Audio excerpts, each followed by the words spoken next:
Kahit sa kanilang mabigat na pagkatalo ay walang alinlangan na nagbigay pa rin ng magandang mensahe ang mga star player ng Creamline na sina Alyssa Valdez at Gemma Galanza para sa kanilang sister team na Choco Mucho Flying Titans. Dahil sa kanilang pagkapanalo at sa kauna-unahang pagkakataon ay natalo na rin sila nito sa loob ng 13 laro.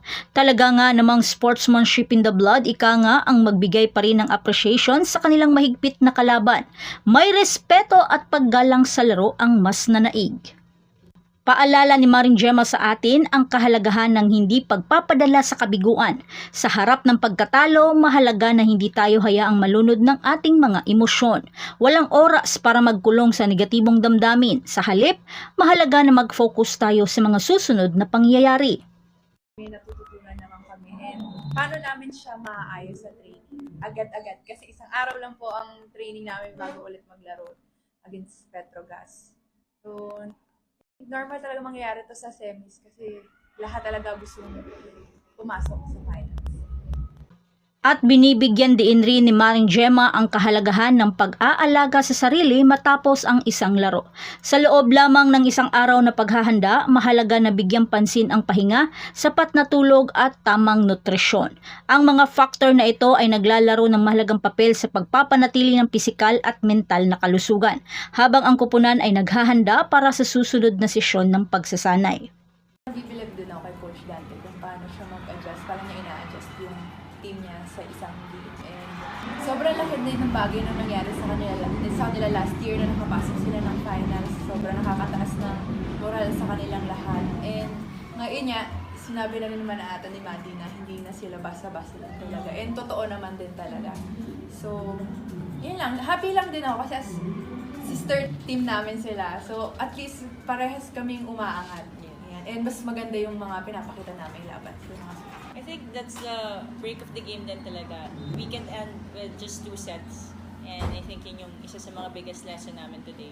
And we know naman Choco Mucho won't go down without a fight as well. So, ganda nung laban. It was really a good fight. Entertaining fight actually. In the end, ginapos kami.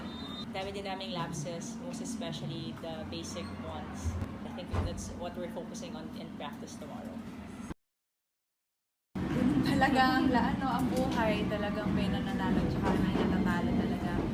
Pero ang importante, may natututunan naman kami. And paano namin siya maaayos sa training? Agad-agad. Kasi isang araw lang po ang training namin bago ulit maglaro against Petrogas. So, I think normal talaga mangyayari to sa semis kasi lahat talaga gusto pumasok sa finals. At yan ang ating video para sa araw na ito. Sana'y nahanap ninyo ang mga salitang inspirasyon ni Maring Gemma at Team Captain Alyssa na nakapukaw sa ating damdamin. Tandaan, mahalaga na iwanan ang mga nakaraang pagkabigo at mag-focus sa hinaharap. Kung nagustuhan ninyo ang video na ito, huwag kalimutan mag-like at mag-subscribe sa ating channel para sa iba pang mga nilalaman tungkol sa sports ng volleyball.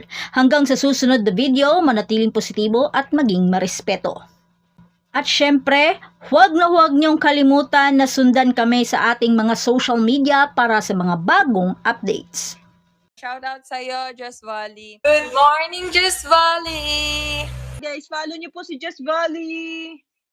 Follow niyo po siya, guys. Hi, Just Volleyball! Shout out to you, Just Valley. Yes, hello po, Just Valley. And shout out po kay Just Valley. Hello sa channel niya. Hello. Pinopromote ko yung Just Valley. Follow nyo guys. Meron din po siya sa YouTube and Instagram. Joust Valley. Guys, i-follow nyo si Joust Valley sa YouTube niya. Mag-subscribe po kayo mga beshi ko. Just Valley 2.0. Oh. Just one. UST mo yan. Shit. Naman, J.O.